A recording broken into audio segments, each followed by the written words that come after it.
Peggy 18. The biggest reveal in the trailer, the new playable character.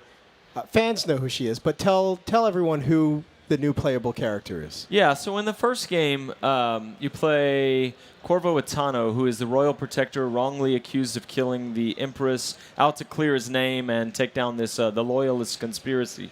The entire time, there's a 10-year-old girl who the game sets up may or may not be your daughter, who is watching you. And if you play ghost-like and you don't kill anyone and you're very stealthy, then she does drawings on the wall of her bedroom that present you as a father figure, and they're very calm. And if by contrast, if you murder everybody and you play very violent, she's got like black crayon and she's doing these monstrous drawings. You're affecting her. And we've had so many players come to Raph or come to me or come to someone on the team and say like, wow, that moment where I walked into her room and I saw that drawing on the wall and I realized like an impressionistic child is watching how I handle the situation, and I changed my play style because of that.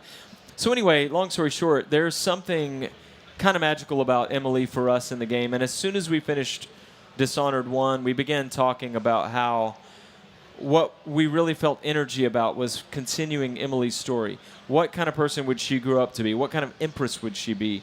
And as you find out in the game, what kind of outlaw would she be? Right. Speaking of growing up, she's clearly not the same age she was when we last saw her. How old is she now?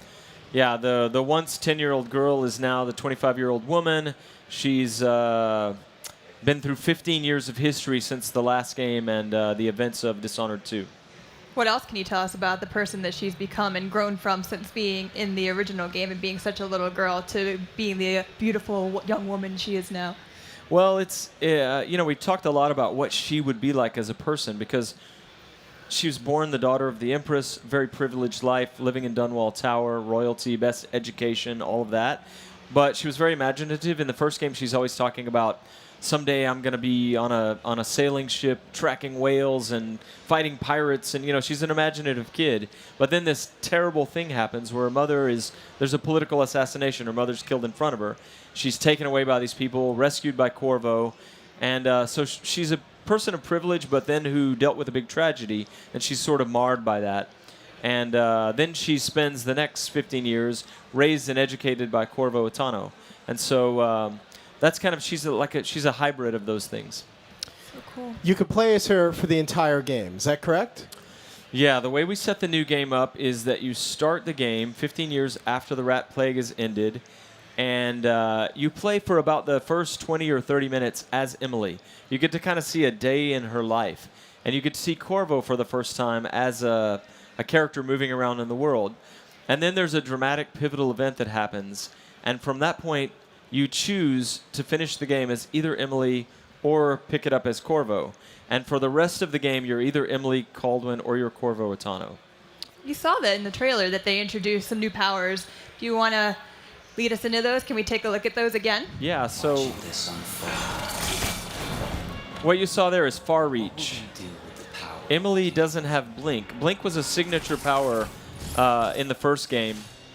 There was a moment where all the powers were optional. You bought them with ruins and you upgrade the ones you want. There was a moment near the end of the project when Rafael Colantonio, co-creative director, said, what if we just gave everybody Blink?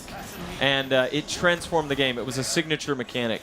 But so for Emily, it was kind of a bold call for us to say she doesn't have Blink. She's going to have Far Reach, which allows you to upgrade in many different ways. You can use it to pull yourself across. You can stick to walls. You can yank people toward you and assassinate them in midair. You can do different things with it.